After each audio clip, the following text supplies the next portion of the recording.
Assalamualaikum warahmatullahi wabarakatuh. Salam sejahtera untuk kita semua. Nama budaya, salam kebajikan. Apa kabar? Semoga di tengah pandemi ini kabarnya sehat selalu. 6.723 mahasiswa Manggarai Barat dan terdata 2.769 mahasiswa yang memenuhi persyaratan penerimaan bantuan sosial APBD COVID-19.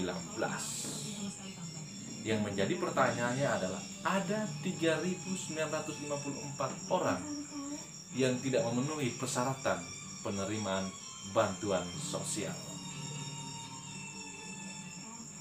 Dan keterangan yang disampaikan oleh Sekda Manggarai Barat menjelaskan bahwa ada 754 orang yang sudah pulang kampung, ada 526 orang yang nicknya error, dan 369 orang tuanya ASN, 48 orang yang tidak menjelaskan nama kampusnya, dan ada 2.257 orang yang tidak mendapatkan informasi jelas apakah mereka ada di Manggarai Barat atau di luar Manggarai Barat karena desa tidak memberikan informasi. Yang menjadi pertanyaannya adalah pandemi ini sudah berjalan 1 semester. Pembicaraan ini sejak dimulai dari April. Bagaimana koordinasi komunikasi yang dilakukan antara pemerintah desa dengan Pemda terkait data mahasiswa baik yang berada di dalam Manggarai Barat ataupun di luar Manggarai Barat, sehingga proses ini tidak begitu panjang dan mahasiswa yang secara aturan memenuhi persyaratan bisa mendapatkan bantuan. Penjelasan dari Sekda mengatakan bahwa ada 754 orang yang sudah pulang kampung dan mereka tidak menerima bantuan sosial yang direncanakan akan digulir dari Juli, Agustus sampai September dengan besar 300.000 per bulan. Yang menjadi pertanyaan dan timbul cemburu sosial di antara mahasiswa. Kenapa saya katakan demikian? Karena apa yang membedakan mahasiswa yang tetap bertahan di Jawa, di Kalimantan, ataupun di mana mereka kuliah dengan yang sudah kembali ke kampung? Oke, kita coba kalkulasi secara ekonomi. Mahasiswa yang sudah kembali ke kampung, itu dia tetap bayar kos setiap bulannya, tidak kurang, tidak lebih, pas. Sama juga mahasiswa yang masih bertahan di tanah orang, dia juga tetap bayar kos setiap bulannya, tidak lebih dan tidak kurang. Dia tidak ke kampus, dia kuliah online, kuliah dari rumah. Sama juga yang sudah kembali ke kampung, dia tetap kuliah jarak jauh yang berbasis online. Terus dia punya kebutuhan, ya makan dan minum di kampungnya. Ya, kita ketahui bahwa di tengah pandemi ini turunnya daya beli masyarakat karena harga komoditi turun, dan banyak juga bahan hasil bumi masyarakat yang tidak memiliki nilai tukar yang tidak seperti biasanya. Sehingga menurut saya pemerintah harusnya pukul rata dengan penyaluran bantuan untuk mahasiswa ini, baik mereka yang masih bertahan di luar Manggarai Barat ataupun mereka yang sudah ada di Manggarai Barat, karena mereka memiliki kebutuhan yang sama. Pulsa internet untuk mereka bisa kuliah online,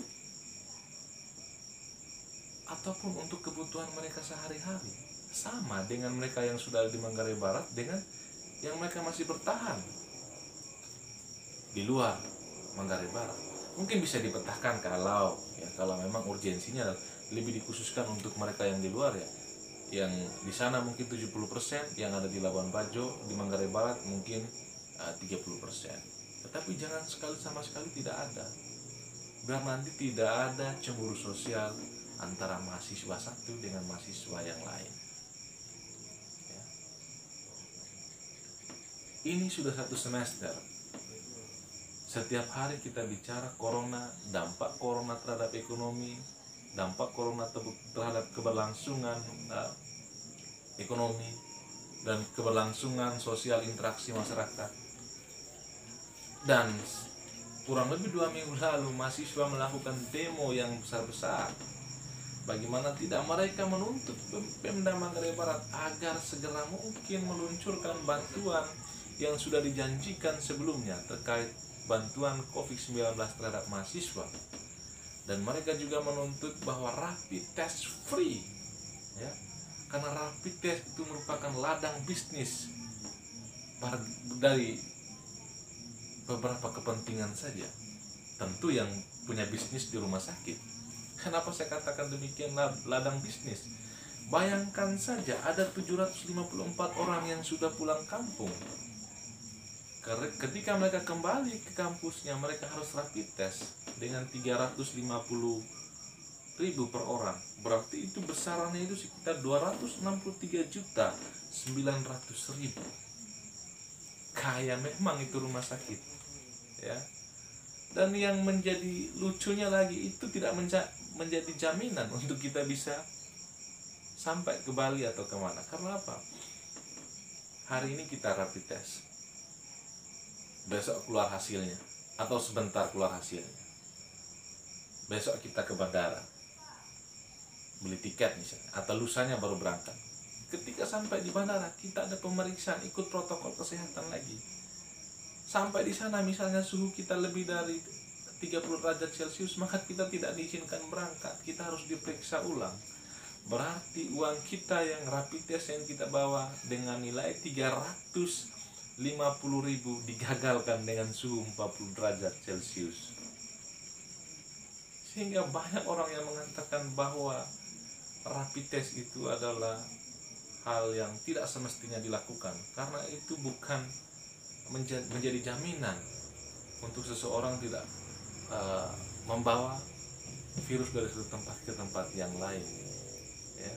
Banyak juga orang yang mengatakan bahwa ini adalah bisnis yang menjanjikan di tengah pandemi, sehingga orang sengaja sekali untuk mengeluarkan suatu isu sehingga menimbulkan suatu kepanikan, sehingga banyak yang positif di mana-mana.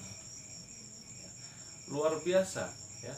Kita sudah rapid test, mau berangkat besoknya, sampai di bandara diperiksa lagi, ikut protokol kesehatan, cek suhu kita 40 derajat. Kita tidak akan mungkin berangkat, kita akan diperiksa ulang, ya, sehingga hasil rapid test yang kita bawa dengan nilai 350.000 batal.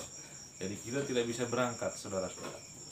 Mungkin ini masukan untuk pemerintah, tolong ditinjau kembali terkait regulasi apabila orang bepergian dari satu tempat ke tempat yang lain terkait rapid test ini, agar tidak ada masyarakat yang dirugikan.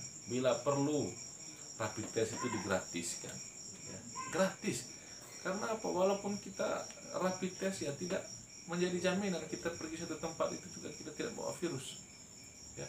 Karena bukan yang disuntik itu bukan antivirus, tetapi kita hanya mau cek apakah kita reaktif atau tidak, ya.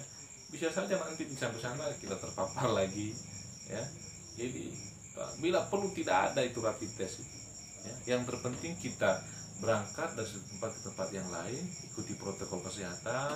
Kalau masuk bandara, cuci tangan, terus cek suhu, kemudian social distancing dipertahankan, physical distancing dipertahankan. Kemudian mungkin setelah turun di bandara, di mana cuci tangan, kemudian jaga jarak, kemudian pesawatnya sebelum berangkat lagi harus disinfektan. Setelah beberapa jam kemudian baru berangkat, ya. Karena apa? Sudah banyak masyarakat yang mengeluh terkait rapid test, ya. Itu baru pesawat. Kalau kapal laut, tiket ke Sape saja hanya 150, rapid testnya 350. Bayangkan harga tiket kapal murah, tetapi rapid testnya sangat mahal, 2 kali lipat. Jadi ini sedikit lucu di tengah pandemi ini.